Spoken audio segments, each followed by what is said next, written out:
পদত্যাগের প্রায় ২ মাস পার হলেও ১ ফেব্রুয়ারি পর্যন্ত সরকারি বাসা না ছাড়ার অভিযোগ উঠেছে অন্তর্বর্তী সরকারের সাবেক ২ উপদেষ্টা আসিফ মাহমুদ সজীব ভুঁইয়া ও মাহফুজ আলমের বিরুদ্ধে। একই সময়ে অন্তর্বর্তী সরকারের একাধিক উপদেষ্টা সরকারি বাসভবন ছাড়ছেন এবং কূটনৈতিক পাসপোর্ট সংশ্লিষ্ট দপ্তরে জমা দিচ্ছেন। সংশ্লিষ্ট সূত্র জানায়, ইতোমধ্যে ২ জন উপদেষ্টা সরকার থেকে দেয়া বাসা ছেড়ে দিয়েছেন। বাসাগুলো বুঝে নিতে গৃহায়ন ও গণপূর্ত মন্ত্রণালয়ে চিঠিও পাঠানো হয়েছে।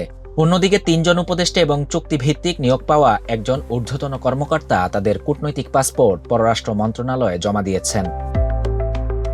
খোঁজ নিয়ে জানা গেছে, গৃহায়ন ও গণপূর্ত উপদেষ্টা আদিলুর রহমান খান এবং বিদ্যুৎ ও জ্বালানি উপদেষ্টা মোহাম্মদ ফাউজুল কবির খান সরকারি বাসা ছাড়ার বিষয়ে লিখিতভাবে জানিয়েছেন।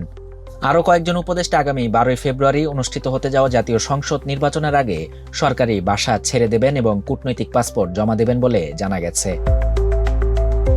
পররাষ্ট্র মন্ত্রণালয় সূত্র জানায়, গৃহায়ন ও গণপূর্ত উপদেষ্টা আদিলুর রহমান খান, বিদ্যুৎ ও জ্বালানি উপদেষ্টা মোহাম্মদ ফাউজুল কবির খান এবং প্রাথমিক ও গণশিক্ষা উপদেষ্টা অধ্যাপক বিধান রঞ্জন রায় পোদ্দার তাদের কূটনৈতিক পাসপোর্ট জমা দিয়েছেন। পুলিশের মহাপরিদর্শক বাহারুল আলমও তার লাল পাসপোর্ট ফেরত দিয়েছেন।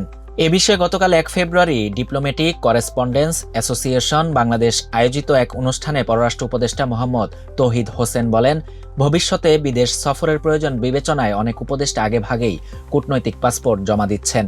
তবে তিনি এবং তার স্ত্রী এখনও কূটনৈতিক পাসপোর্ট জমা দেননি বলে জানান। এরই মধ্যে সাবেক ২ উপদেষ্টা আসিফ মাহমুদ সজীব ভুঁইয়া এবং মাহফুজ আলমের বিরুদ্ধে সরকারি বাসা না ছাড়ার অভিযোগ ঘিরে বিতর্ক তৈরি হয়েছে। সম্প্রতি একটি গণমাধ্যমে ২ মাস আগে পদত্যাগ করেও সরকারি বাসায় আসিফ ও মাহফুজ শিরোনামে সংবাদ প্রকাশিত হয়।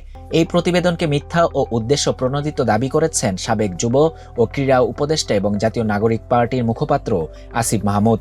এক প্রতিবাদ লিপিতে তিনি বলেন, ২৯ জানুয়ারি প্রকাশিত ওই প্রতিবেদনের তথ্য সম্পূর্ণ বানোয়াট।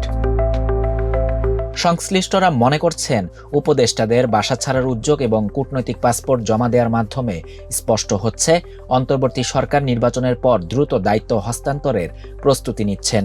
বাংলাদেশের মন্ত্রী, প্রতিমন্ত্রী, উপমন্ত্রী ও উপদেষ্টারা পদাধিকার বলে সরকারি আবাসন পরিদপ্তরের মাধ্যমে বিশেষ কোটায় বাসা বা বাংলো পান। পদত্যাগ বা মেয়াদ শেষ হলে নির্ধারিত সময়ের মধ্যে তা হস্তান্তর করতে হয়। একইভাবে রাষ্ট্রপ্রধান, সরকার প্রধান, মন্ত্রিসভার সদস্য, উপদেষ্টা ও সংসদ সদস্যরা ৫ বছর মেয়াদী কূটনৈতিক পাসপোর্ট পান। পদত্যাগ বা সরকার পরিবর্তনের পর এসব পাসপোর্ট ফেরত দেয়া বাধ্যতামূলক। শাহরিয়ার শাফাত, বাংলা নিউজ 24।